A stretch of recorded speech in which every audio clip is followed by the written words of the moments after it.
All right. The title of my speech is Life is Messy. I recently read a quote from Brene Brown, and that was that only when you own your past are you able to write the ending. And that really struck me because I feel like most motivational speakers and self-help books are telling us that we can be whoever we want to be. And I don't agree with that. So in preparation for today, I did a little research. And when I say research, I mean I went onto Facebook and I messaged like 30 of my Facebook friends. And I asked them to describe me in a few words. Who do they think that I am? And the response I received was overwhelming. The words people used to describe me were big-hearted and kind, bubbly and fun to be around, a great mom, an awesome friend, a hard worker, inspiring and beautiful. Now, had you asked me to make a list of the words to describe myself, it would have sounded a little different. And I would have told you that I am a mess, because I am. I'm running late most of the time. Just ask my boss or my husband. I spread myself so thin that sometimes I become overwhelmed by all the fun things I have going on in my life. I care about my looks way too much. Even though I bite my fingernails, I eat like crap, and I don't work out. but I struggle at the same time with the fact that I'm overweight.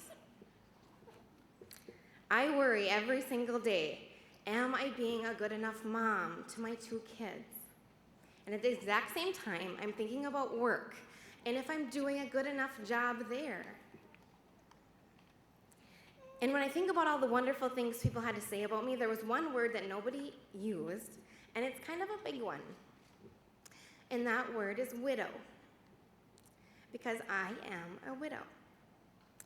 You see, in college, I fell in love with a boy, and we got married, and he was strong and smart. He could fix anything. And he was always the life of the party, whether or not he knew it was going to embarrass me or not. He was a good guy, but he didn't believe that. In fact, he was fighting what I now understand is a disease, and that disease is depression. And unfortunately, he was fighting demons so large in his head that on September 5th, 2009, I found my husband in the garage of our home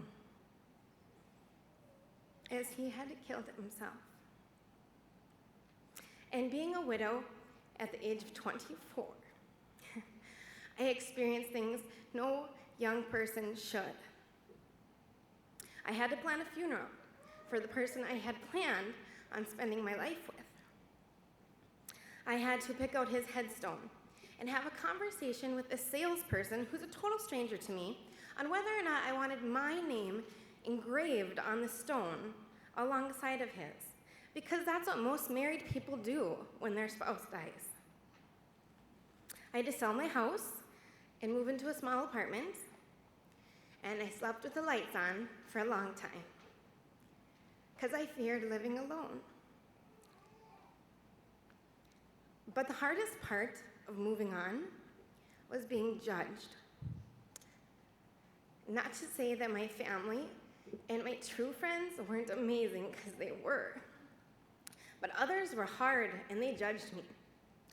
Could I have been a better wife? Would that have changed things? Did I call his parents often enough? Was I moving on too quickly, as if there's a right timeline? And they gossiped. They gossiped. Can you believe we saw Ashley at the bar and she was drinking? Yeah, you did. I drank a lot for a while, actually. But to this day, I don't know why he did what he did, but I know I didn't get a choice on whether or not I wanted to be a widow. What I did get to decide was that I wasn't about to let that define me. I never did put my name on that stone because my story wasn't over yet. I wanted to find happiness.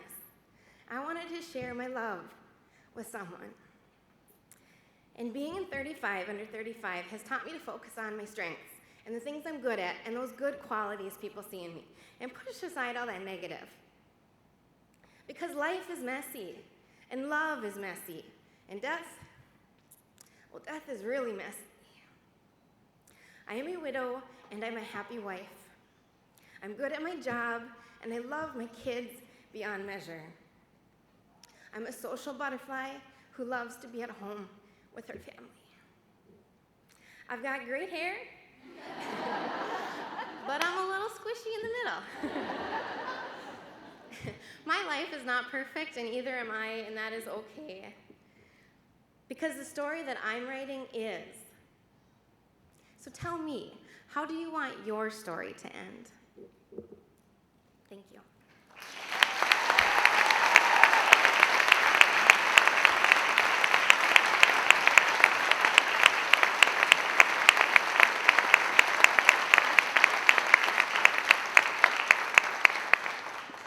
Thank you, Ashley. Part of the mission of this program focuses on finding ways to make an impact and ignite the desire to make a difference right here in our community. Our next speaker has the ability to help positively shape the minds of young people in our area every day by lending an ear and offering ongoing support.